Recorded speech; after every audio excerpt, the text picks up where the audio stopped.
ایک تعویذ لکھی اور لے کر باہر آئے، اس شخص کو بلایا جو غیر مسلم تھا، کہا ادھر آؤ۔ اس کو بلا کر کے آپ نے اس کو ایک تعویذ دیا، کہا کہ تیرے گھر میں اولاد نہیں، اللہ تجھے اولاد عطا کرے۔ السلام علیکم۔ تو آج ہم دیکھیں گے تعویذ پہننا شرک ہے یا سزا۔ یہ ان کا تقوی بھی ہے، ان کی پرہیزگاری بھی ہے، ساتھ میں عشق رسول بھی ہے۔ آخر دو چند اشعار مفتی اعظم ہند رضی اللہ تعالیٰ عنہ کے پیش کرتا ہوں۔ اندازہ کرو میرے عزیزو، جسے اللہ نے علم سے نوازا ہو، تقوی سے نوازا ہو، آپ کا حال یہ تھا کہ کئی ایسے ضرورت مند لوگ آتے، دلوں میں کیا کیا حالات لے کر کے آپ ان کو محسوس کر لیتے تھے۔ الہ آباد سے ایک غیر مسلم، نان مسلم ہے، وہ چلا تھا، مفتی اعظم ہند کی بھیڑ بھاڑ کو دیکھ کر کے، گرو جی آئے ہوئے ہیں، میں بھی چلوں میں بھی چلوں۔ وہ چلتے چلتے کچھ بات کرنا چاہتا تھا، موقع ہی نہیں ملا، بریلی شریف تک وہ آ گیا، ان کا پیچھا کرتے ہوئے بریلی شریف تک آ گیا۔ راوی بتاتے ہیں کہ مفتی اعظم ہند رضی اللہ تعالیٰ عنہ بریلی پہنچے تو فوراً اپنے گھر میں گئے اور ایک تعویذ لکھی اور لے کر باہر آئے، اس شخص کو بلایا جو غیر مسلم تھا، کہا ادھر آؤ۔ اس کو بلا کر کے آپ نے اس کو ایک تعویذ دیا، کہا کہ تیرے گھر میں اولاد نہیں، اللہ تجھے اولاد عطا کرے۔ وہ ان کے ہاتھ پر اسلام قبول کیا۔ وہ کہتا ہے میں الہ آباد سے نکلا تھا اسی بات کے لیے کہ برسوں ہو گئے میرے گھر میں اولاد نہیں تھی۔ یہ جو صفت ہے یہ اللہ کے حبیب صلی اللہ علیہ وسلم کی کامل محبت سے آتی ہے۔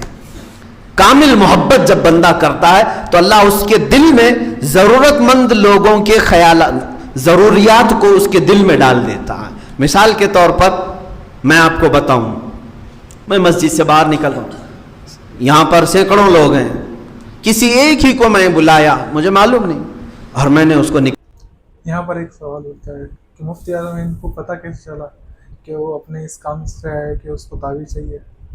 ہے نا سوچنے والی بات۔ تو حضرت اس کے بارے میں بھی بتا رہے کہ حضرت کو پتہ کیسے چلا، مفتی اعظم ہند کو پتہ کیسے چلا کہ وہ جو غیر مسلم ہے وہ کیا کام سے ہے، سنتے اور پتہ کرتے۔ نکال کر کے 100 روپے دیے، کہا لے جاؤ، اللہ تمہاری ضرورتیں پوری کرے۔ اتفاق ایسا کہ اسی بندے کو 100 روپے کی ضرورت تھی اور اس کے گھر میں کچھ بھی نہیں تھا۔ دیکھنے میں تو ایسا لگے گا کہ کیا ان کو مولانا کو علم غیب تھا، میرے گھر میں کچھ بھی نہیں تھا اور انہوں نے 100 روپے مجھے پکڑایا برابر ٹائم پہ۔ میرے عزیزو، اس کو میں علم غیب نہیں کہتا، اللہ رب العزت کی طرف سے ایسا انتظام ہے کہ کچھ ضرورت مند لوگوں کے ضروریات کے متعلق اللہ کسی کے بھی دل میں بات ڈالتا ہے، کسی کے بھی دل میں بات ڈال، وہ آپ کے دل میں غیب سے یہ اللہ تعالیٰ ڈالتا ہے کہ فلاں کو دے دو، اور پھر اسی کو آپ دیتے ہو جس کو اللہ تم تک پہنچایا ہوا ہے۔ مفتی اعظم ہند رضی اللہ تعالیٰ عنہ کے ساتھ ایسا کثرت سے ہوا ہے، کثرت سے ہوا۔ اچھا، بہرائچ شریف کی ایک بات میں بتاؤں کہ لوگ جوک در جوک کھڑے رہتے تھے تعویذ کے لیے، تعویذ کے لیے۔ میں نے سنا ہے، اچھا، مفتی اعظم ہند رضی اللہ تعالیٰ عنہ تعویذ بھی لکھتے تھے اور عمل کے میدان میں آپ بہت ہی پرہیزگاری اور بہت اعلیٰ درجے کو پہنچے ہوئے تھے۔ میرے والد گرامی کو حضور مفتی اعظم ہند رضی اللہ تعالیٰ عنہ نے کئی عملیات کی اجازت بھی تھی اور ان کا خط بھی آیا تھا میرے والد کو اجازات کے ساتھ، لیکن خود مفتی اعظم ہند کیا لکھتے تھے؟ آج میں بھی ضرورت مند لوگوں کو تعویذ دیتا ہوں، تعویذ میں قرآنی آیات ہوتی ہیں، قرآنی آیات ہیں، اور جو بزرگوں سے ثابت دعائیں ہیں وہ ہم لکھ کر کے دیتے ہیں۔ شفا تو اللہ ہی کی طرف سے، ڈاکٹر بھی گولی دیتا ہے لیکن شفا نہیں دیتا، شفا اللہ کی طرف سے۔ ہم تعویذ دیتے ہیں، یہ نہیں ہے کہ میری تعویذ جو ہے جادو ہے، ابھی لے کے گیا ابھی گھر میں ایسا ہو گیا، نہ، ہم جو ہے آپ کو کچھ چیز دیے ہیں اللہ کی ذات سے امید رکھ کر کے کہ مولا اگر چاہے تو میں کنکر بھی دوں، شفا اسی کی طرف سے۔ مفتی اعظم ہند رضی اللہ تعالیٰ عنہ خود جو تعویذ لکھتے تھے، کیا، اب مثال کے طور پر میں کوئی آیا اولاد کے لیے، اس کے لیے ایک الگ تعویذ ہے، آیات الگ ہے، کوئی شوہر بیوی کے جھگڑے ہیں اس کے لیے الگ ہے، شریر بچے ہیں ان کے لیے کچھ الگ ہے، عملیات کے میدان میں سب تعویذیں الگ۔ لیکن مفتی اعظم ہند رضی اللہ تعالیٰ عنہ کے پاس کئی طرح کی شکایتیں لے کر کے لوگ آنے والے، اور سب کی تعویذ میں صرف درود پاک، بیمار ہے درود شریف، بسم اللہ الرحمن الرحیم لکھا، درود شریف لکھا. اولاد نہیں ہے، بسم اللہ الرحمن الرحیم درود شریف لکھا. شادی نہیں ہو رہی، رشتے نہیں ہو رہے، بسم اللہ الرحمن الرحیم درود شریف لکھا. سب کے لیے ہی. لیکن جب کسی دوسرے کو اجازت دیتے تھے وہ عملیات سب دیتے تھے. آپ سے آپ کے خلیفہ نے پوچھا کہ حضور ہر بیمار کو صرف درود ہی؟ انہوں نے کہا میاں یہ تعویذ تو ایک ذریعہ ہے، تعویذ تو ایک ذریعہ ہے سامنے والے کے دل کی تسلی کے لیے. اصل شفا تو اللہ ہی کی طرف سے، اصل شفا اللہ ہی کی طرف سے ہے. اگر میں پورا قرآن کسی کو لکھ کر کے دوں، اللہ نہ چاہے تو اس کی بیماری کبھی صحیح نہیں ہوگی. اور اگر اللہ چاہے میں اس کو صرف انگلی سے پھیر کر کے دے دوں تب بھی اللہ اس کو برکت دے دے گا. یہ ان کا توکل تھا، یقین تھا. میں بات یہ کہنا چاہ رہا تھا جس کو اللہ نے اتنی قوت عطا فرمائی، اتنی طاقت عطا فرمائی، اور بزرگوں میں آپ کا مقام و مرتبہ یہ تھا. اللہ اکبر. بات ختم ہوتے ہوتے پھر لگ جاتی ہے. بار بار یہ موقع نہیں آتے، اس لیے میں پیٹ بھر کر کے کہنا بھی چاہتا ہوں. بریلی شریف میں ایک صاحب فرماتے ہیں کچرے کے ڈھیر پر ایک کوئی دیوانے بیٹھے ہوئے تھے. مجذوب جو ہوتے ہیں نا، اللہ کی یاد میں جو اپنی عقل فنا کر چکے، ان کو مجذوب کہتے ہیں. لیکن ایرے غیرے کو مجذوب نہیں کہنا. کچھ لوگ آج جو ہے چرسی، موالی، گجیڑی سب کو جو ہے مجذوب ہے پیچھے پڑ گئے ہیں.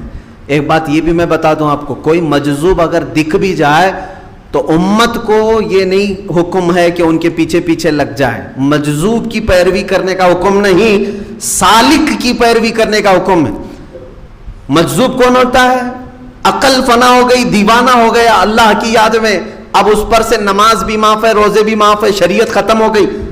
عقل نہ ہو تو شریعت نہیں ہے نا، عقل ختم ہو گئی، شریعت نہیں ہے ان کے اوپر.